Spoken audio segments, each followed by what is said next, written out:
I will sing your praise, for you've done. Praise the Lord. I'm Andrew Singleton Jr., Senior Pastor of Victory Apostolic Church in Matteson, Illinois, and I'm so excited to present to you another Faithing the Facts episode. What we're doing now are focusing on our leaders at Victory and how this COVID-19 pandemic has affected them, their ministries, their families. So I'm so glad to have with me the head of our men's ministry, Assistant Pastor Sam Lofton. So glad to have you. Thank you, Pastor.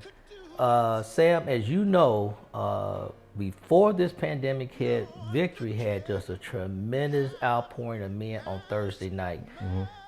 It was not unusual for us to have over 100 men on Thursday night as we taught and tried to help them, and we called it In the Basement, where men shared what was going on with them spiritually or as fathers, as husbands in their work environment, whatever. Well, now that's over. I mean, we've not been able to come back together.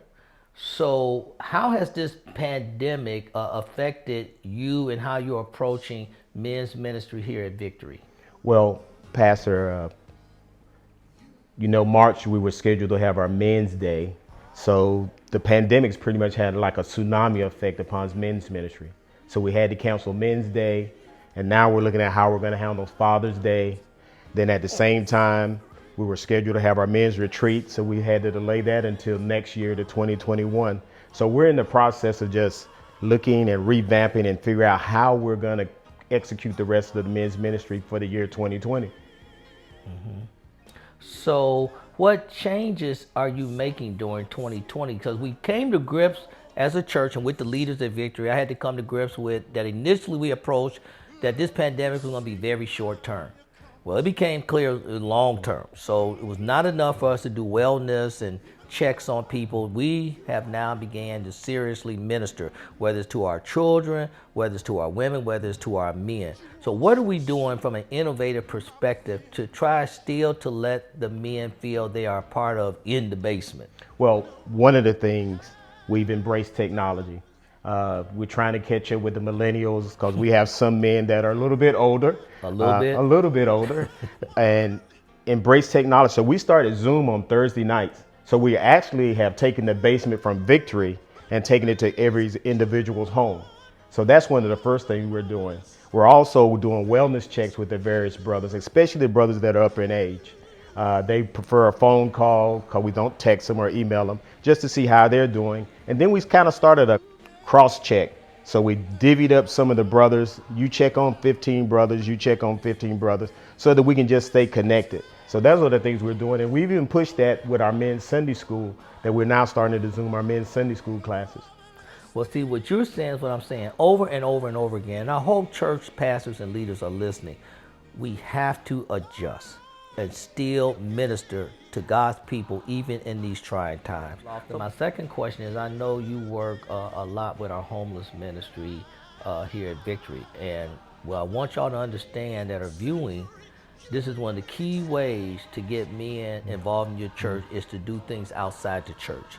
So we have quite a group of men who work, whether it's Thanksgiving baskets or Christmas, or even now helping with those who are homeless, those who have been displaced out of shelters. What are we doing in that? What are you doing to help, especially with the men and how they're being involved?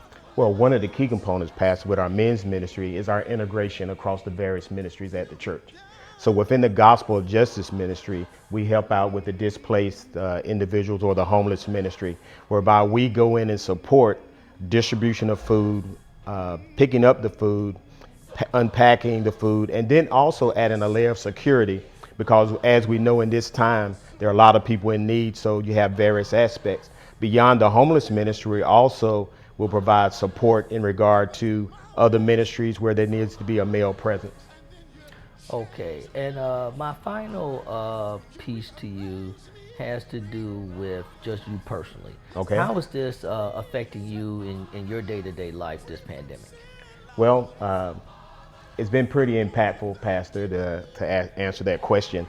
So I've been working on my doctorate of ministry So our whole school dynamic has changed as with everyone else. But what it really has done is called me to ratchet up my prayer life, because 2 of my 4 daughters are in high impact areas. Wow. I have a daughter in New York and a daughter in Seattle, Washington. So we're using technology to stay in touch. But the main thing that we're doing is our family motto right now is be careful, not fearful. God is in control.